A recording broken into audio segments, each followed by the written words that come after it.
Hello friends, welcome to aura home foodies. ఇవాల్టి వీడియోలో నేను పచ్చి మామిడికాయ పప్పుని ఈజీగా ఎలా ప్రిపేర్ చేసుకోవాలో చూపించబోతున్నానండి. ఇది ఎవరికి రాదు, అందరికీ వచ్చిందే కదా, దీంట్లో వెరైటీ ఏముంది అని అనుకోవచ్చు. నిజమేనండి, కానీ నేను ఈ పప్పు అనేవి ఎర్ర కందిపప్పుతో చేస్తున్నాను.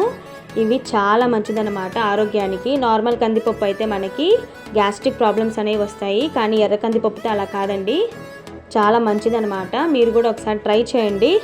ఇలా ఒక మామిడికాయ తీసేసుకొని పీల్ ఆఫ్ చేసుకొని ఇలా సన్నగా కట్ చేసుకొని, ఇంకా టమాటాలు పచ్చిమిరపకాయలు అయితే ఎక్కువ పడతాయండి ఈ మామిడికాయ పప్పుకి.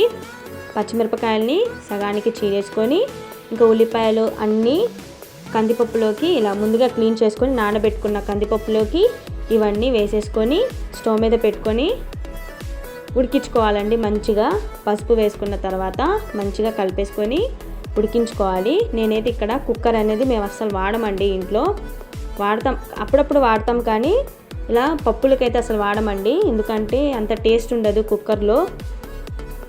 ఇలానే ఉడికించుకుంటాము. అందులో ఎర్ర కందిపప్పు అయితే చాలా ఈజీగా ఉడికిపోతుంది అనమాట, ఎక్కువ టైం కూడా తీసుకోదు, ఒక 10 నిమిషాలు అనమాట ఉడికిపోతుంది. చక్కగా టమాటాలు పచ్చిమిరపకాయలు అన్నీ మగ్గేదాకా ఉడికించుకోవాలి. ముందుగా మన వీడియోని ఎవరైతే ఫస్ట్ టైం చూస్తున్నారో మన ఛానల్ని తప్పకుండా సబ్స్క్రైబ్ చేసుకోండి. వీడియో నచ్చితే లైక్ చేయండి, మీ ఫ్యామిలీ ఇంకా ఫ్రెండ్స్కి షేర్ చేయడం మర్చిపోకండి.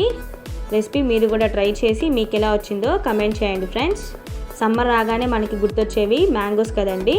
ఆ మ్యాంగోస్ ఆ ఇయర్ తినకపోతే మనకి ఇయర్ అంతా ఒక దిగులుగా ఉంటుందన్నమాట, అసలు కంప్లీట్ అవ్వదు. ఆ ఫ్యాన్ బేసే వేరు కదండి మ్యాంగోస్కి అయితే.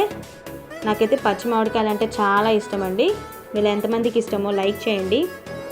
ఇప్పుడు ఆ పప్పు అంతా ఉడికిపోయిందనమాట. ఇప్పుడు తాలింపు పెట్టేసుకుందాం మనం. చక్కగా తాలింపు మొత్తం వేగేలోపు పప్పు గుత్తితోటి మనం ముందుగా ఉడికించుకున్న పప్పుని మెత్తగా మెదుపుకోవాలి.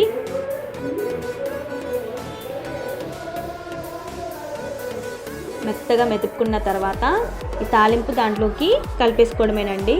వేడి వేడి అన్నంలో కొంచెం అంత నెయ్యి వేసుకొని ఈ మామిడికాయ పప్పు వేసుకొని అలా కలుపుకొని తింటుంటే కమ్మగా కరిగిపోతూ ఉంటుందన్నమాట నోట్లో అయితే. మీరు తప్పకుండా ట్రై చేయండి, మీకు కూడా చాలా బాగా నచ్చుతుంది.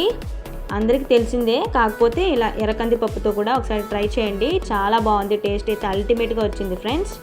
చూసారా, మెత్తగా మెత్తేసుకున్నాను. ఇప్పుడు తాలింపు నేను దీంట్లోకి యాడ్ చేసుకొని మంచిగా మిక్స్ చేసుకుంటున్నాను ఫ్రెండ్స్.